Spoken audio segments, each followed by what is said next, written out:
3 minutes pour comprendre le système d'information de gestion. Bonjour.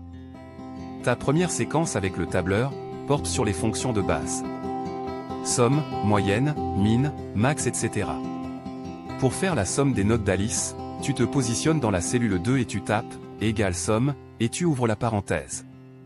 Avec la souris, tu sélectionnes la plage que tu veux utiliser. Pour éviter de taper à nouveau la formule sur la cellule en dessous, tu cliques sur la cellule, et tu tires la croix noire vers le bas. Tu t'aperçois que les adresses de cellules sont automatiquement à jour. Tu peux refaire la même démarche avec le calcul de la meilleure note, en utilisant la fonction max.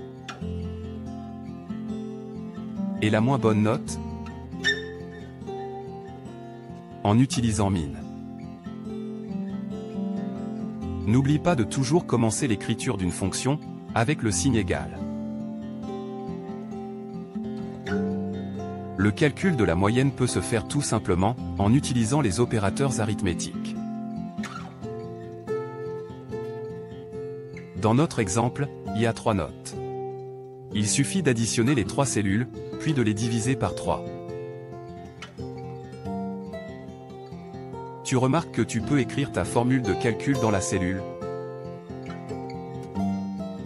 ou directement dans l'emplacement, en haut du tableau. Mais pour l'examen, il faut utiliser au maximum les fonctions. Donc pour calculer la moyenne, il faut utiliser égale moyenne. En appliquant la même démarche que les autres fonctions. Tu as compris le principe d'une fonction du tableur, qui automatise une séquence de calcul.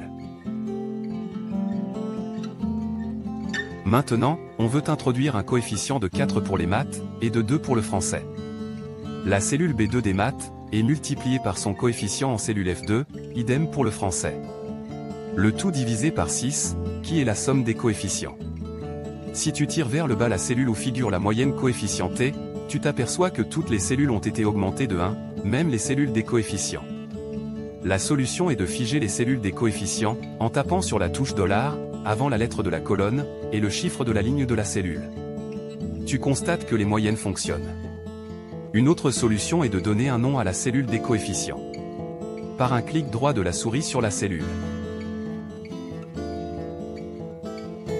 Il ne reste plus qu'à remplacer l'adresse des cellules par leur nom. L'adressage absolu d'une cellule s'écrit en indiquant des $ ou en donnant un nom. Je te présente dans la dernière diapo, les principales fonctions de base.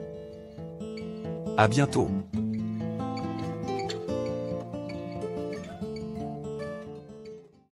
Retrouve tous les clips sur www.3minutes.online.